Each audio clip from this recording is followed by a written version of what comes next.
Assalamualaikum Bang Ihsanuddin Nursi. Waalaikumsalam warahmatullahi wabarakatuh. Aduh, apa kabar Bang Ihsanuddin Nursi? Asia bolanya tidak masuk ini. Ya, dunia bola ini luar biasa. Qatar dengan ekonomi yang mahir sekali mengelola negara kecil itu, macam tajam kemana-mana dan menciptakan suasana baru dunia dengan bola. Bola menjadi pemersatu atau pemicu ekonomi bisa juga kah Bang? Karena Indonesia mau mendaftar jadi tuan rumah Piala Dunia katanya. Mungkin lah. Kok ketawa? Iya, saya ketawa karena ada hal yang saya pelajari dalam bola itu. Ketika orang merasa kering akan rasa gitu ya, kering akan hiburan rasa ya, maka bola adalah salah satu cara mencari sebagai sebuah wujud hiburan. Dan makanya kemudian terbentuk sikap fanatisme yang pernah saya ngomong juga di Brazil. Bagaimana bola kelompok kumpulan bola itu menjadi semacam panutan bagi kelompok tertentu gitu. Fanatisme yang mereka tunjukkan pada kelompok itu luar biasa. Masya Allah. Dan kalau kemudian Indonesia mau ikutan mendaftar, katakan sebagai penyelenggara, prestasi bolanya dulu harus diperbaiki. Itu dia. Kalau prestasi bola, prestasi organisasinya dulu harus diperbaiki. Jadi banyak hal yang kita perlu perbaiki untuk bisa sampai pada penyelenggaraan event-event internasional. Gitu. Dan bukan tidak bisa, pasti bisa. Tapi menyangkut soal berbagai pengorganisasian yang baik, rasanya kita perlu belajar dulu lebih baik lagi gitu. Supaya kelihatan memang penyelenggaraan itu betul-betul profesional. Dan lalu apa yang kita kampanyekan kepada dunia. Qatar tambah utang lagi. Qatar berani begitu kan karena dia punya keyakinan untuk bisa mengkampanyekan sesuatu kepada dunia. Indonesia banyak yang bisa dikampanyekan kepada dunia, tapi kita tanya dulu apa memang betul kita bisa mengkampanyekan sesuatu yang baik buat dunia. Masya Allah, harusnya bisa ya. Tapi memang kita ini negara yang katanya ingin ikut-ikutan punya hutang besar. Seperti negara-negara besar, kalau mau besar hutangnya harus besar. Tapi yang kita bingung ini, negara Malaysia dengan GDP yang lebih tinggi dari kita, hari ini mengumumkan pemotongan gaji menteri 20% cing. Kalau ndak salah dulu Menteri Keuangan kita lagi uring-uringan mikirin mobil listrik buat para pejabat di negeri kita, sementara IKN menjadi bola liar karena dari 180 tahun sewa akan menjadi hak milik kah? Kan ini yang dibangun kan bukannya pabrik Bang, investasinya yang Pak Jokowi lagi kelebihan investor luar biasa ini. Apa yang sebenarnya terjadi? Ini kan gedung yang dibangun. Kalau pabrik kan menghasilkan. Kalau gedung ini kan monumen gitu. Kisahnya bagaimana sebenarnya Bang? Ini Bang. Kisahnya kalau sampai kan yang ditawari, saya ambil dulu pada rujukan agraria ya, hukum agraria, Undang-Undang Nomor 5 Tahun 60. Kalau agraria Undang-Undang Nomor 5 Tahun 60 itu tentang pokok agraria, hak pengelolaan itu bisa diberikan dengan model 30-30-20. Oh, 90. 30 tahun, 80. 30 tahun. Ya. Tapi entah bagaimana muncul lagi dengan 20. Tapi bagaimana mungkin dibikin 2 kali lipat. Nah, dibikin 2 kali lipat itu memang punya kekosongan hukum. Artinya tidak ada larangan untuk mendua-kalikan 30-30-20. Tidak ada larangan hukum. Nah, pemerintah mengambil azas diskresi namanya. diskresi menjadi kan 30-30-20 itu menjadi 80 ya. 80 kali 2 160, bukan 180 tapi 160.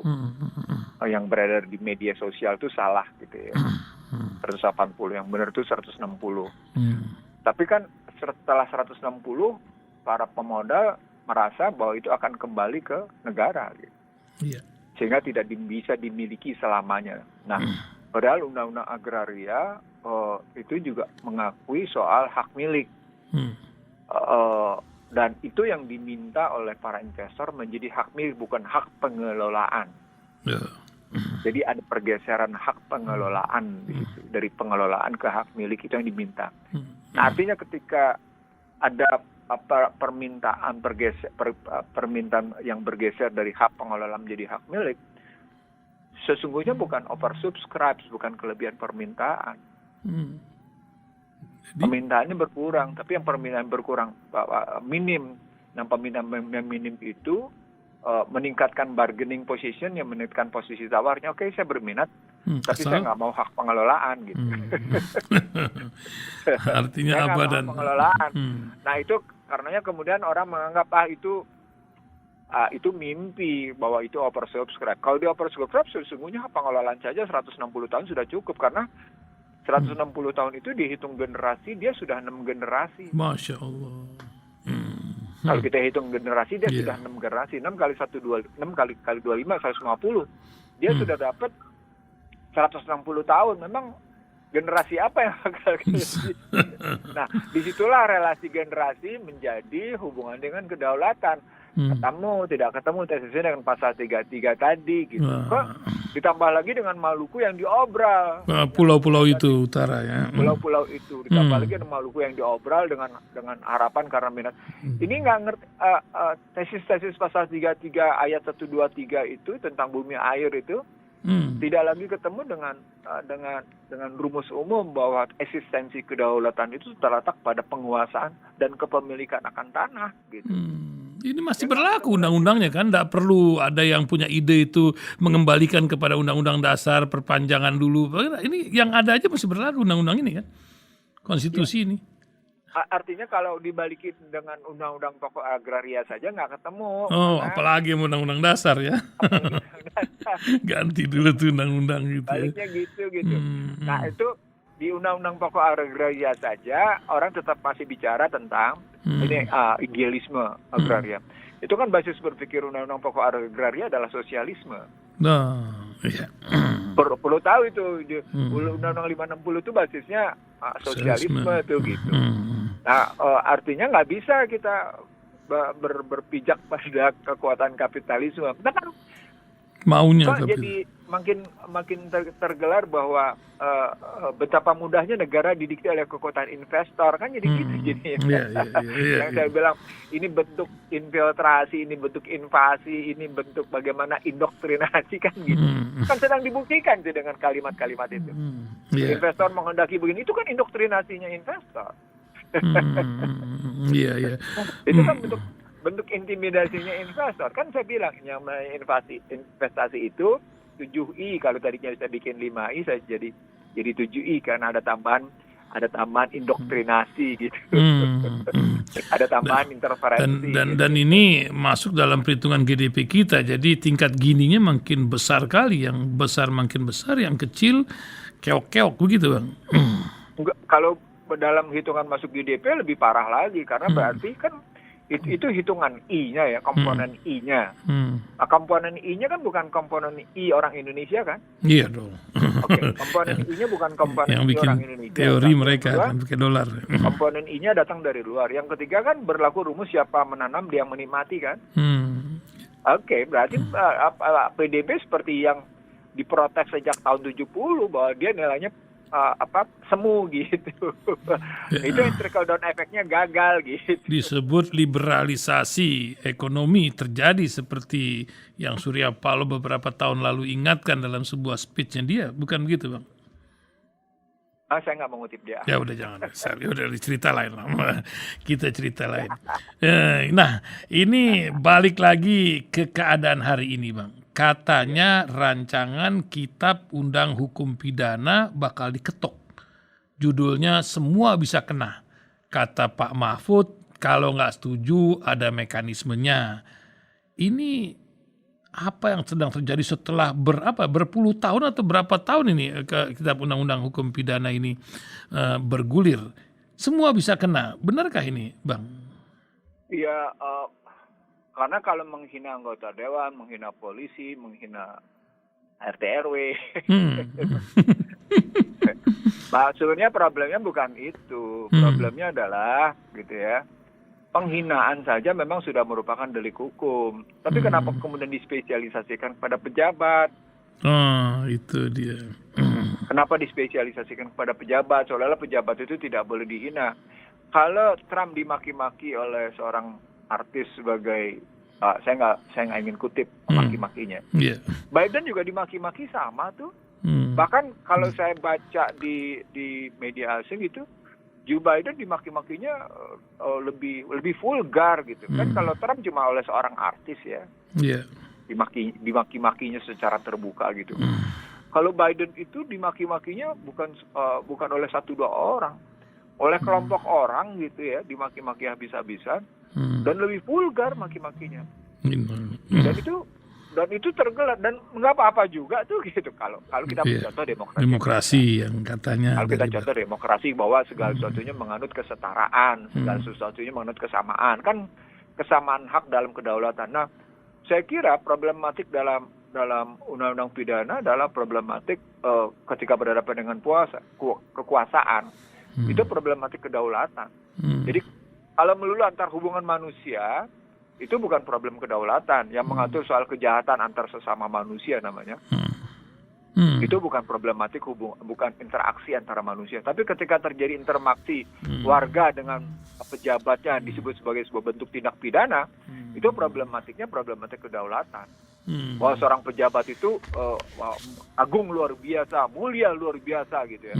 Kan dalam tesis barat, keagungan dan kemuliaan yang dicapai lewat kekuasaan gitu posisinya. Nah, bagaimana mungkin kalau sang penguasa tidak menimbulkan rasa kemuliaan, tidak menimbulkan rasa keagungan, tapi justru menyatakan kencengin gitu. Itu gimana tuh? Nah, ini apalagi ini menjelang tahun politik gitu. Ini kan menjadi sebuah garis bawah lagi gitu. Begitu. Artinya itu dilihat dari yuridis materialnya gitu ya. Yuridis formilnya ini proses pembuatan rancangan undang-undang ini jadi bermasalah gitu. Ya, lalu kalau Mahfud bilang ada cara untuk protes, ya dalam sejarahnya dibatalin pun nggak ada punya efek tuh. MK yang presidensial threshold yang sudah terang benderang aja masih kayak begitu. Sudah lah, kalau sudah sampai cerita itu argumen basi tuh. Sampai ke Mahfud MD, Sandiaga Nursi menyatakan itu argumen basi. Ya, itu. Anda boleh bicara yuridis formil, argumentasi Anda boleh, silakan.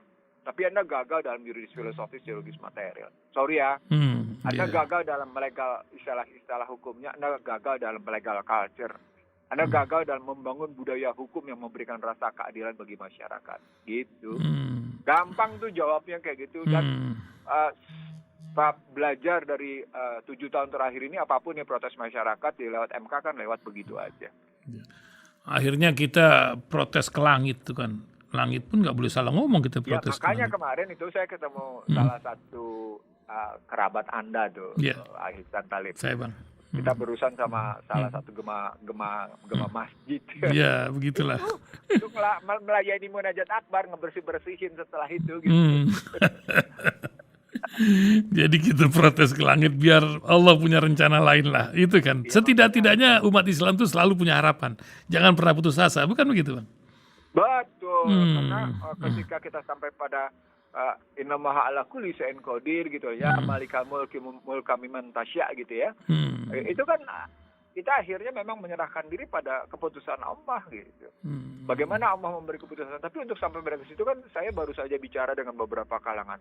Kenapa ya umat Islam di Indonesia itu dihadapkan oleh masalah kayak gini? Allah mengizinkan sesuatu yang demikian luar biasa ujiannya bagi umat Islam di Indonesia gitu ya. Masya Allah. Itu jawabannya banyak tuh. Kasus bagaimana tsunami dari mulai 26 Desember 2004 sampai dengan yang terakhir kemarin di Garut gitu. Itu kan mestinya kita pelajari dalam bentuk bagaimana Allah melakukan keseimbangan atas bentuk kesalahan yang terjadi di Indonesia. Mestinya kan belajarnya begitu. Ya, karena kan BMKG sendiri kan tidak bisa meramal kapan gempa terjadi. Tidak bisa. Walaupun teori-teori. Sama seperti kita tidak bisa meramalkan jatuhnya petir itu di mana. Jadi kalau dari udara, kita tidak bisa meramalkan jatuh petir itu di mana, berapa besarnya gitu ya. Masya Allah. Dan apa korbannya atau apa bentuk suaranya kayak gimana menggelar. Itu nggak pernah. Begitu juga gempa. Itu rahasia Allah gitu. Ya, memang luar biasa. Dan ada orang yang kurang iman mengatakan kenapa saya kena gitu ya. Sama juga orang yang sebagian tidak melihat dunia ini panggung sandiwara, dan sementara ketika kena macam cancer atau apa, kalau kurang iman kan tidak melihat sisi positifnya, selalu negatifnya. Bukan begitu, Bang? Iya, karena memang setiap penyakit itu bagi Allah, bagi hambanya, itu sebenarnya berlaku 4 hal. Pengurang dosa. Gitu. Masya Allah. Itu yang paling mana. Ujian kesabaran. Tuh, dengar yang lagi pada kurang sehatnya harusnya. Kesabaran gitu. Jadi sampai seberapa jauh kita tetap berpikir positif bahwa Allah sedang memberikan ujian kesabaran pada kita, bahwa kita sedang dikurangi dosa kita, bahkan sedang dinihilkan, bahwa kita sedang disegerakan azab kita daripada nanti di sana gitu. Itu kan yang ketiga, berarti kita sedang disegerakan azab kita gitu ya. Berikutnya Allah sesungguhnya sedang mengantarkan kita menjadi lebih baik gitu. Jadi dikembalikan keseimbangan. Jadi dikembalikan dalam format keseimbangan gitu. Tapi pada saat yang sama kita harus muhasabah diri. Muhasabah diri kita misalnya apa yang salah dalam gaya hidup kita. Kalau berarti dalam gaya hidup itu berarti soal perilaku kita. Nah, perilaku kan berhubungan dengan pikiran dan perasaan. Itu sebenarnya secara menyeluruh begitu kita diajak. Makanya kesehatan itu karunia yang paling utama untuk tetap menjalankan sikap keimanan dan ketakwaan gitu. Jadinya dari tesis penyakit itu adalah begitu, maka kita balik, apa itu kesehatan? Kesehatan adalah karunia utama yang patut dijaga dalam rangka memelihara sikap keimanan dan kecintaan pada ajarannya gitu. Ya, nggak tahu ya apakah ini masalah kesehatan nih. Kita lihat ini kan Bang Iksanuddin Nursi, kan ada orang yang jalan-jalan ke Eropa, ke Amerika. Wah, kita udah nggak ada urusan lah sama COVID. Begitu dia mendarat ke negeri Cina, kok jadi kayak setback 2 tahun lalu, masih pusing di sana dengan kebijakan nol COVID-nya, Bang. Kok mereka tuh masih percaya banget bahwa COVID itu akan mempengaruhi kesehatan masyarakatnya? Apa karena 1 miliar lebih orangnya kalau sakit? Atau macam mana? Kan mereka jadi victim pertama dulu. Di tengah teori ini apa yang sedang terjadi sebenarnya, Bang Iksanuddin Nursi ini? Urusan COVID yang masih menjadi fenomena di negeri-negeri Cina ini. Mereka menjadikan larangan COVID sebagai sarana untuk mempertahankan kekuasaan. Oh, itu dibalik. Seperti dia sedang mencontoh satu negeri, namanya negeri Wakanda, di mana COVID dijadikan sarana untuk melarangan demonstrasi. Ada satu negeri Wakanda namanya. Iya. Di sebelah sana ya, betul ya. Di PP mereka menggunakan larangan untuk berkumpul, ketemu, menjalin segala macam dalam rangka tidak boleh demo gitu. Dan memang klimaks kok. Sedang mencontoh itu gitu. Di tengah Cina sedang mempertahankan periode ketiganya di sana, demo yang sedemikian besar, nampaknya gejolak dunia terus terjadi, Bang. Nah, ini ada judul berita SIPRI. Apa tuh SIPRI itu? Singkatan dari Stockholm International Peace Research Institute. Mengatakan tingkat penjualan senjata meningkat sejak tahun 2021. Ditambah lagi Hang Heng-hong di Ukraina, sehingga mengkhawatirkan kanselir Jerman yang menghindari dunia akan terjadi pembagian lagi seperti masa perang lalu kah? Atau apa yang terjadi dunia setelah Hang Heng-hong sekarang di Ukraina? Pengaruhnya di Eropa luar biasa nih, Bang. Terutama menggerus kantong mereka yang luar biasa terjadi.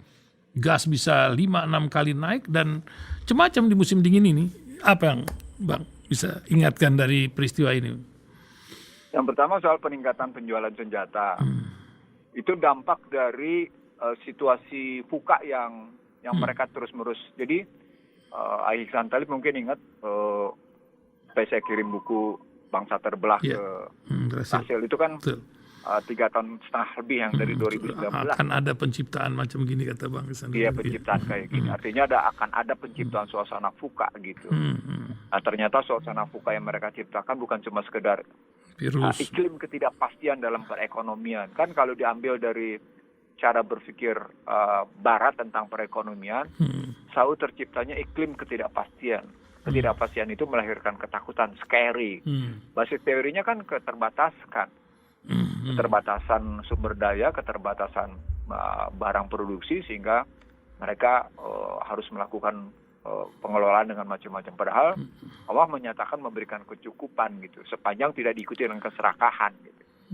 Nah, jadi artinya ketika kita balik lagi dalam cara berpikir mereka yang sudah muncul sejak 4 tahun lalu, sesungguhnya masyarakat individual merasa tesisnya menjadi lawannya, itu merasa perlu mengamankan dirinya sendiri. Karena dari situasi ketidakpastian itu, setiap orang harus mengamankan dirinya sendiri kan. Jadi secara psikologis, situasi volatile, uncertain, complex, ambigu tadi, itu mewajibkan setiap warga negara, setiap orang, setiap anggota keluarga, itu mengamankan dirinya sendiri dari berbagai ancaman. Dari berbagai situasi yang gonjang-ganjing, dari situasi yang tidak pasti, dari situasi yang penuh dengan ketidakpastian, dari situasi yang penuh bersegi banyak tapi tidak berstruktur gitu ya, dari segi yang suasana kompleks karena krisis pangan, krisis energi, krisis keuangan gitu. Itu kan berlangsung terus-menerus. Ya, salah satu caranya adalah begitu tadi. Kalau kita ngelihat bagaimana kegagalan reformasi persenjataan, reformasi senjata sipil di Amerika, kemudian kita lihat bagaimana Stockholm mengeluarkan kajian seperti itu. Itu kan menggambarkan situasi Barat yang disebut oleh Joseph Schumpeter bukan lagi sekedar melahirkan masyarakat cemas, tapi yang sudah melahirkan masyarakat ketakutan gitu loh. Jadi qul a'udzu birabbinas malikinas ilahinas min sahil waswasil khannas. Jadi yang ada yang menghembuskan sikap was-was gitu loh. Kan yang menghembuskan sikap was-was yang menciptakan C-19, yang menciptakan vaksin.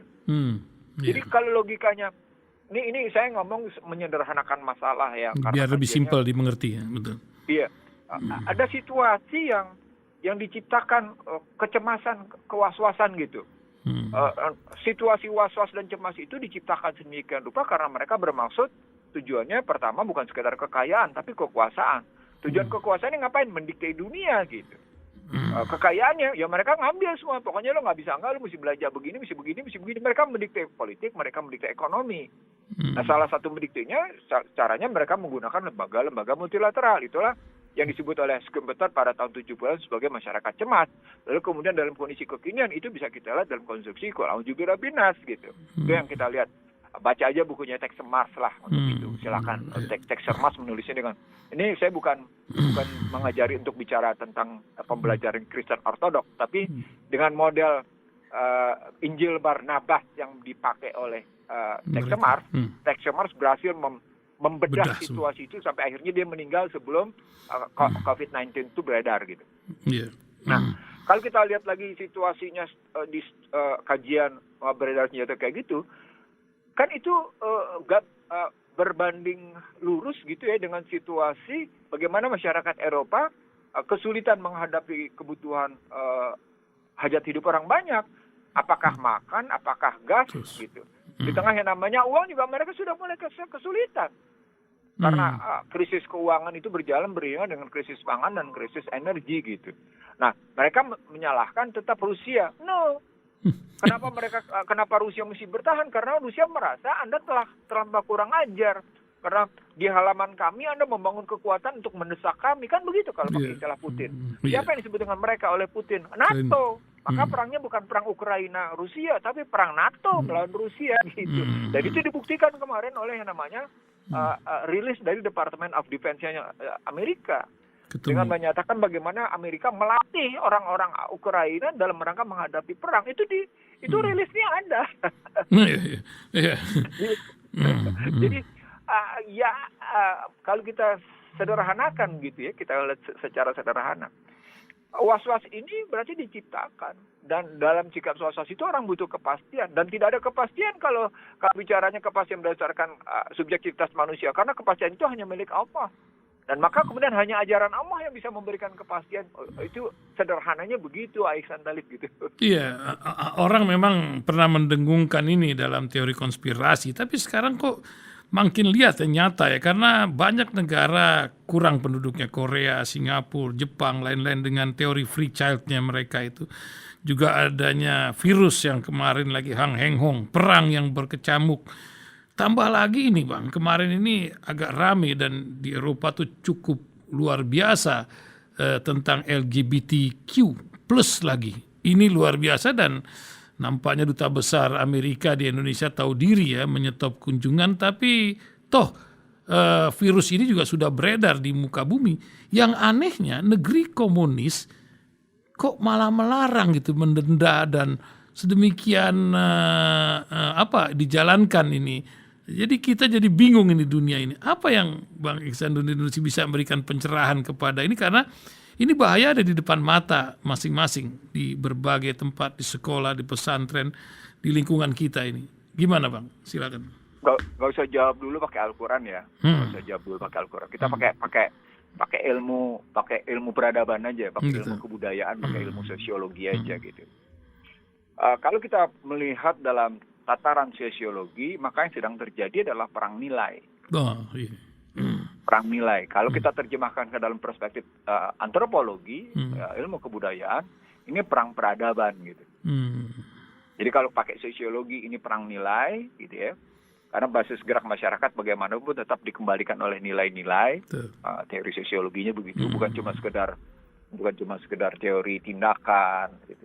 Bukan cuma sekedar teori bagaimana perilaku, gitu. Tapi ini di belakang tindakan dan perilaku gitu ya, itu kan ada nilainya, ada motifnya, ada desire-nya gitu. Nah kalau pakai kebudayaan kan berarti ini perang peradaban. Adab yang mereka baik, ya mereka sedang sebarluaskan, kan adab itu tentang kebaikan gitu.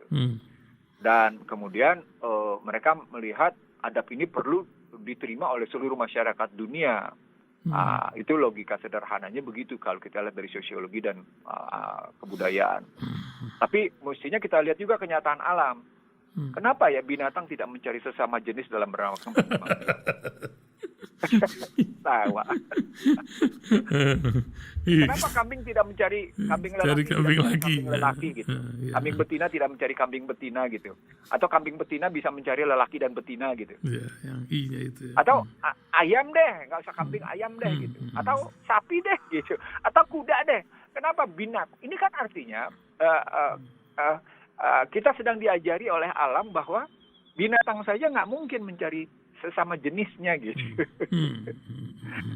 Dia tidak mungkin gitu mencari sesama jenisnya, karena dia menyadari itu tidak dalam posisi kodratinya gitu.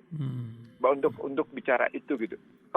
Terbayangkan oleh kita kalau sampai binatang kayak gitu, berarti kan terjadi perkembangbiakan, gitu loh. Jadi di satu sisi bicara soal pengembangbiakan, tapi di sisi lain kita bicara tentang pengurangan pengembangbiakan. Itulah yang saya sebut sebagai fuka.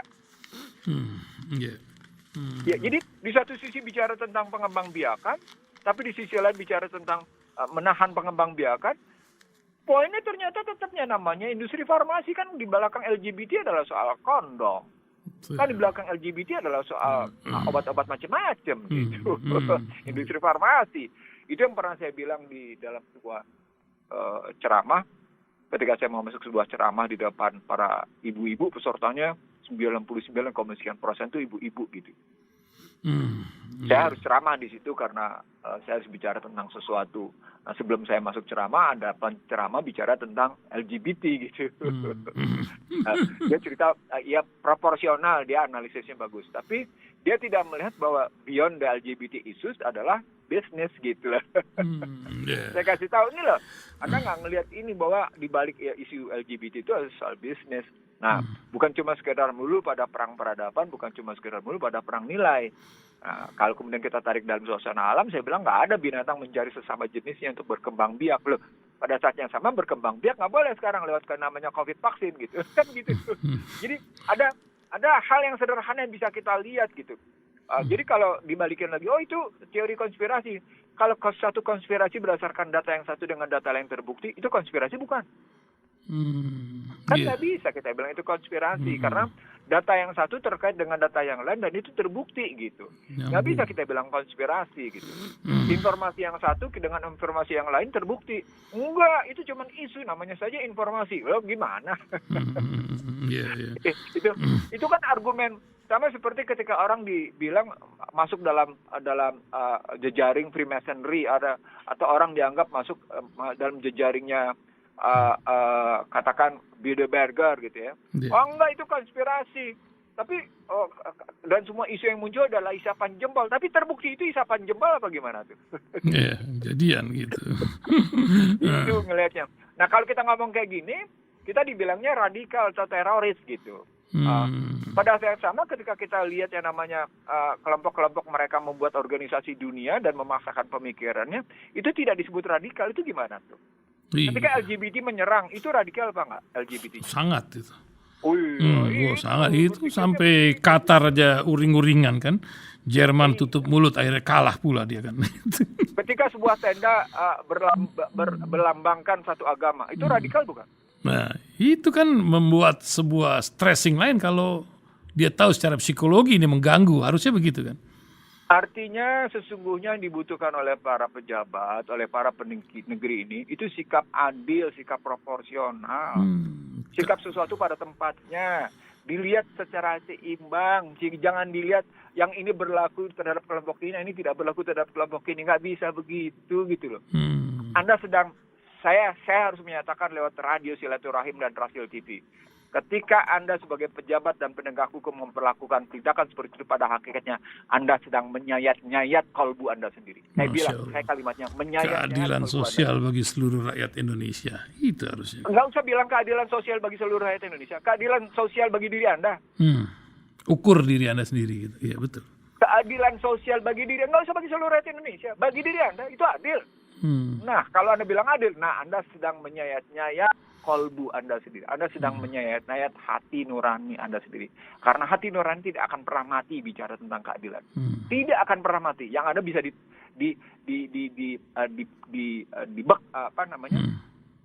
disumbat, tidak didengar, ditulikan. Jadi ya kalimat Al-Qurannya, Anda punya kolbu tapi Anda tidak mendengarnya. Anda punya telinga tapi tidak mendengar. Gitu. Anda punya kolbu tapi Anda tidak gunakan. Anda punya mata tapi Anda tidak melihat. Itu kan kalimat bagaimana bukan bukan soal look and seeing, bukan soal itu, bukan hearing and listening, bukan itu gitu loh. Bukan feeling but affecting, bukan itu gitu. Tapi lebih pada persoalan di balik seeing, di balik looking, di balik watching, di balik hearing, di balik listening, di balik affecting kalau pakai bahasa Inggrisnya begitu gitu. Tapi dalam pakai bahasa Al-Qur'annya Anda diminta untuk sebagaimana Anda menerapkan sikap kolbu Anda ke dalam ucapan, dalam kolbu tindakan, sehingga berwujud dalam sebuah sikap kecintaan, asadun hubanillah gitu. Dalamnya itu kayak gitu Aisyah tadi. Masya Allah.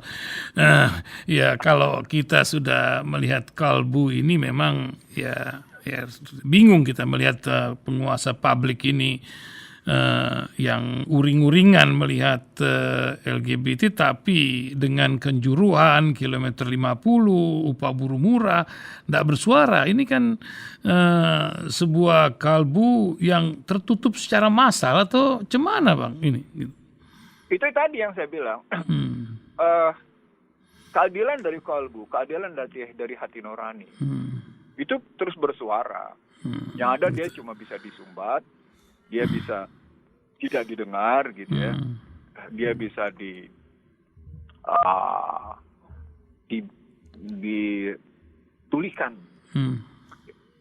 Dia tidak akan pernah bisa mampu mati, tetapi sesungguhnya dia hanya bisa diabaikan gitu.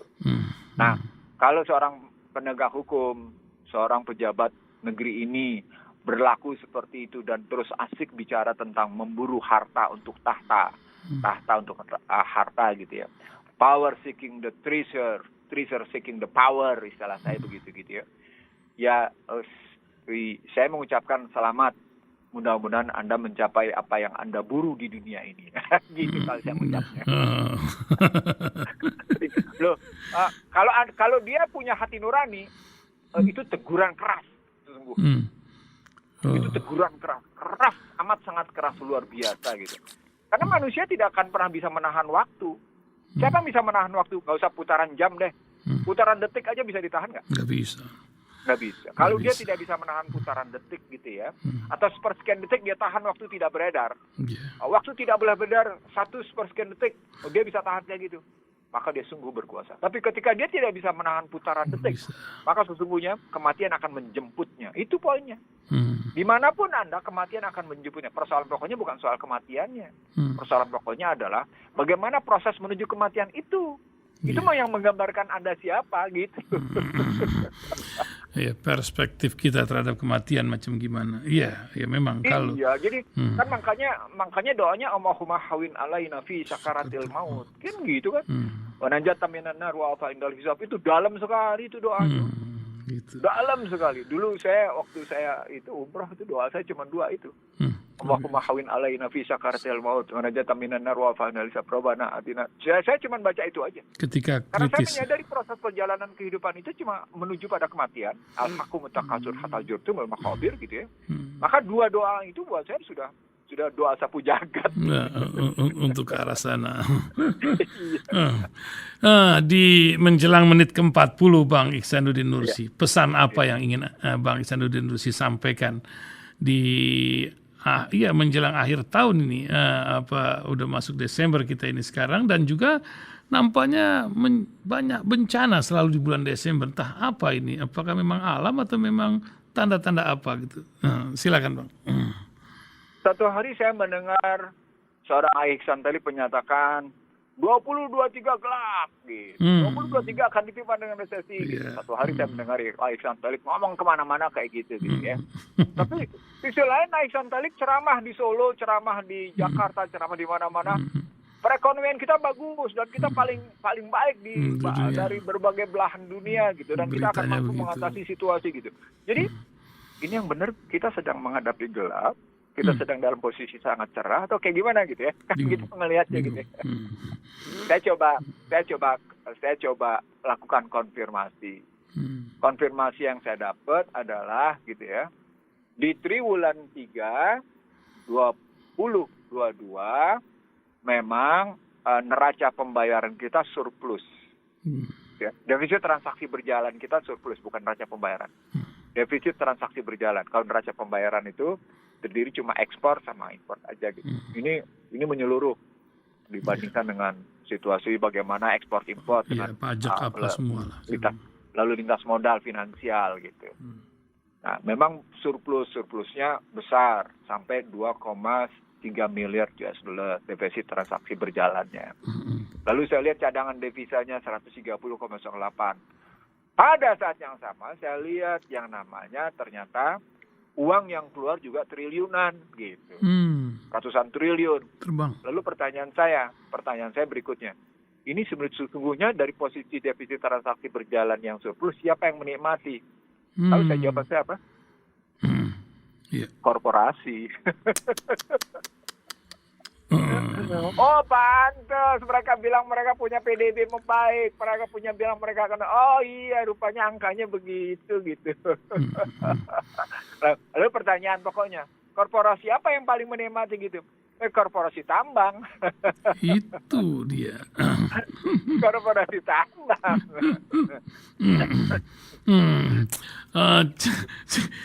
Jadi kalau kita simpulkan secara sederhana, jadi pejabat publik itu jangan ngomong, bahasa sederhananya ngomonglah pakai pengetahuan. Jangan bicara asal jeblak gitu ya tanpa pengetahuan. Anda pejabat publik, omongan Anda akan dilihat, akan dinilai, akan ditimbang gitu. Dan akan disimpan oleh Google lagi ya. Iya, tersimpan lagi gitu. Jadi kita nggak bisa ngomong sembarangan karena omongan kita adalah omongan yang akan dilihat, dinilai, ditimbang dan dipanuti oleh yang namanya publik. Itu mestinya kita tahu kayak gitu. Jadi Ihsan Talib nggak usah ngomong. Ihsan Talib kan negarawan. Kalau negarawan nggak boleh ngomong kencengin kayak gitu dong. Mestinya bahkan menasehati, yuk kita bukan Nusantara bersatu yuk, tapi Indonesia bersatu yuk, gitu. Kan karena persatuan Indonesia satu, misalnya. Lalu persoalan ekonomian, yuk kita hadapi sama-sama yuk. Bagaimana situasi perekonomian ke depan, di mana Great Reset ketiga akan dijalankan pada 2023, misalnya gitu contohnya. Great Reset ketiga itu apa? Digital currency. Digital currency itu apa? Terus begitu gitu.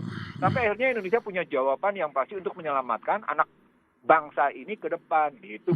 Itu titipan saya lewat dialog kita pagi ini ya, Sekali lagi saya mohon maaf yang sedalam-dalamnya kalau saya salah, sambil memohon maghfirah dari Allah, dan kalau benar karena kehendak Allah semata. Subhanakallahumma wa bihamdika asyhadu an la ilaha illa anta astaghfiruka wa atubu ilaik. Assalamualaikum warahmatullahi wabarakatuh. Waalaikumsalam warahmatullahi wabarakatuh. Terima kasih Bang Ihsanuddin Nursi.